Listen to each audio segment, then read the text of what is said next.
It's a poem that came out of a very unusual observation. I was driving along one day, and I don't know if you've noticed on these U-Haul trucks, they have signs painted on the sides of them, and they have the states, and they usually have some things that have to do with the states drawn on there, as well as the outline of the state. And for some reason, Idaho, among the things that were drawn on it were zebras.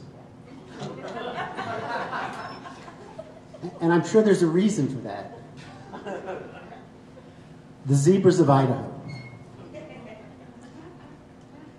With their brown striped smiles, they hide in potato-drenched jungles, oblivious to the endless rows of pastel tracks that edge savanna sunsets.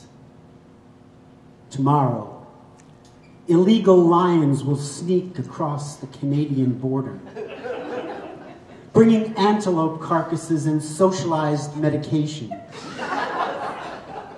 Dining on this dying species, they'll pick their teeth with steel-belted spider monkey bones, then move off into chocolate shadows to watch the lawyers litigate the leftovers.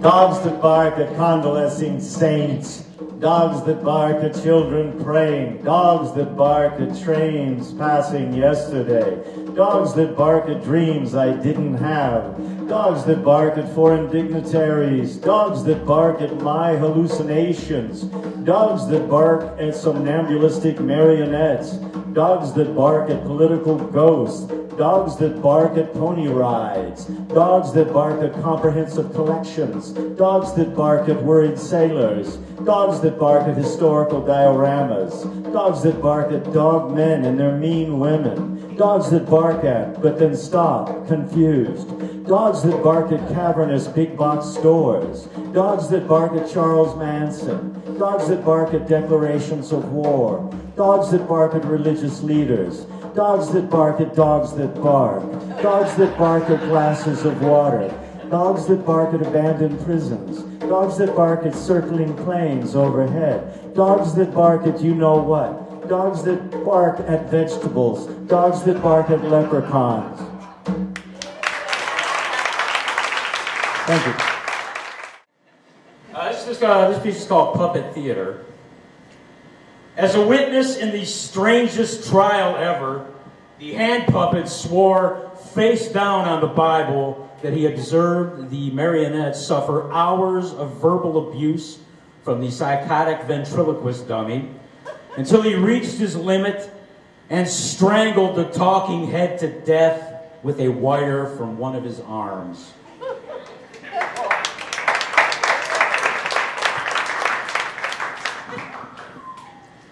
Fall programming.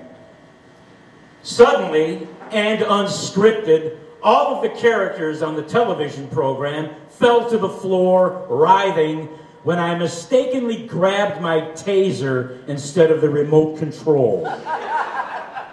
Thank you.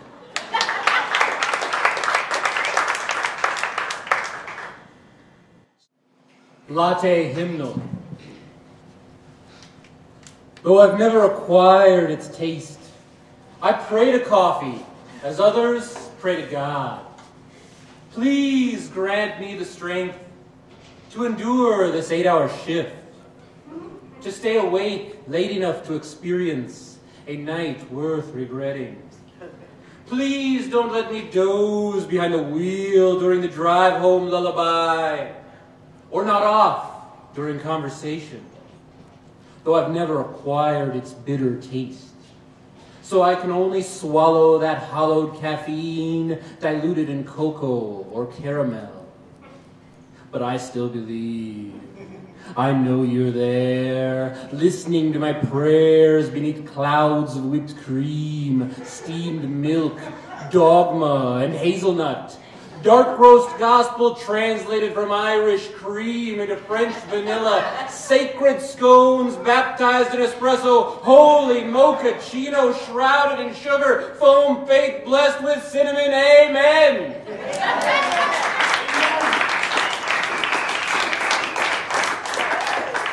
I had to read that one because Jared was scoffing at me because my coffee drinks should come with one of those little umbrellas.